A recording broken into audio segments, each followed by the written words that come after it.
What's going on, everyone? So I'm doing this intro after the day has already kind of ended. Well, it's like, I think it's like 1 o'clock in the afternoon where we are right now. But today, what I did is, what you're about to see, is I went on a bicycle excursion and we stopped at a beach, at basically a resort, and went on to a kayak that had a clear bottom. And I almost died, which you'll see shortly. It was a lot of fun. Loved it. Do it again. Highly recommend it. Sat on the beach for a little while afterwards, had a cerveza, and then we made our way back. So let's roll that footage. When we arrived in Costa Maya, I disembarked at the Liberty of the Seas. That was the ship that we were on, and I headed out on an excursion of my own. Janine stayed behind on the ship for some relaxation time of her own. Now, Costa Maya isn't the actual name of the city. In fact, it's not even a city at all. Costa Maya is the port, which is located just to the north of the village of Mahal. The village of Mahal is located within the Mexican state of Quintana Roo along the Caribbean Sea and at the southern end of the Yucatan Peninsula. This quaint little village was a small fishing village, which was rich in Mayan culture, and it still is rich in Mayan culture. There are actually excursions that you can take from Costa Maya to go out and see the Mayan Ruins, which I do suggest you do. We did it back in 2017 when we were in Costa Maya, and it was beautiful. Just absolutely breathtaking seeing that. In 2002, Mahal transformed from a fishing village into the popular cruise ship destination. In 2007, they were hit with a pretty bad hurricane, Hurricane Dean, which was a Category 5, as it rolled in and devastated the area, destroying the beaches and damaging buildings.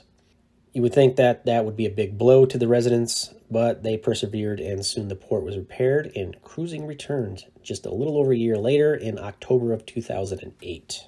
Costa Maya is a great place to visit with plenty of things to do nearby, whether it's you've booked an excursion or you've decided to disembark the ship and go on it at your own. The beaches are just a short taxi ride away with plenty of shopping and things to do. Now, I particularly like to book excursions because not only do you get a guide which will keep you on track to make sure that you're back at the ship at a certain time, but they will also often provide you with information about the local area and some of the history behind it, which is something that I particularly like. So I booked a biking and kayaking adventure, and I definitely would do this again. We met at the port, and on our ride from the port, we were guided through the local village and along a short section of highway. Don't be worried, the highway isn't very busy at all. In fact, it comes to an end at El Faro de Mahal, which is the Lighthouse of Mahal. The guides were even lending a hand with this, as they would, take your phone and camera, if you so choose, and they would get a photo of you and or your group in front of the Mahal sign. Once we got back on the bikes, we continued down this walking and biking path that took us along shops, hotels, restaurants, eateries, and plenty of places along the beach for relaxation. And people were getting massages and stuff on the beach and stuff like that.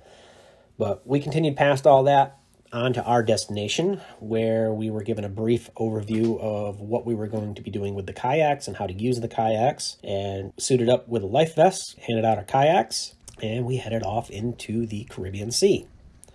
These particular kayaks had clear bottoms that allowed us to view what was going on underneath the water, because that was the selling point of this whole excursion. As we paddled our way out to the reef, I was hit by a large wave that came up over the bow of the kayak, filling it with water, and it picked the boat up at the same time, and it pushed me into the couple that were in the kayak behind me. Everybody was okay, nobody was hurt. Yeah, I almost died in Mexico, but anyways, it was a lot of fun. It was no big deal. I was fine. I even cracked some jokes about the situation with the guides and the other people that were with us in the group. Anybody got a bucket?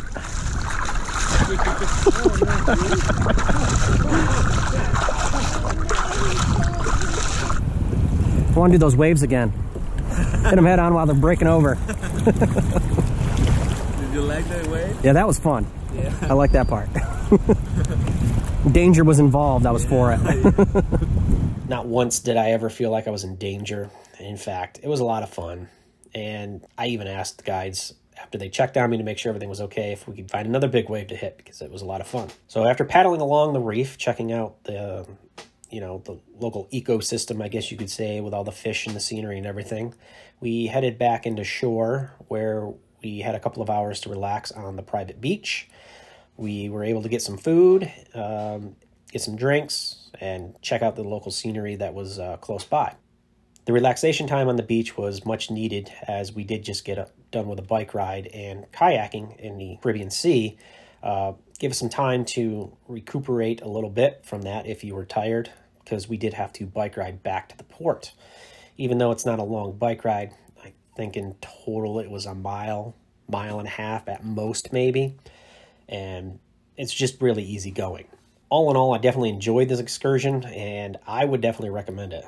The bike ride itself was super easy, and you didn't have to climb any hills or anything like that. It was just pretty much flat. So if you're not somebody that's big into biking, don't be intimidated by it. It's not like you have to do a lot of hard biking. It's just, you basically just glide along. Single gear, no shifting required. The kayaks were a lot of fun. I glided through the water like it was nothing, and I'm sure if you went with somebody, because they were two-person kayaks, that two of you together could just easily paddle your way through everything. So I want to thank you guys for checking out the video, and make sure you subscribe to the channel. Don't forget to follow Living with the Wilsons on Instagram.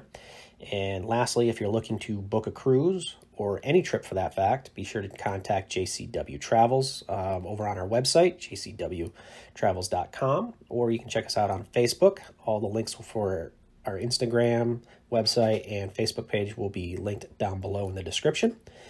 And I will see you guys in the next video.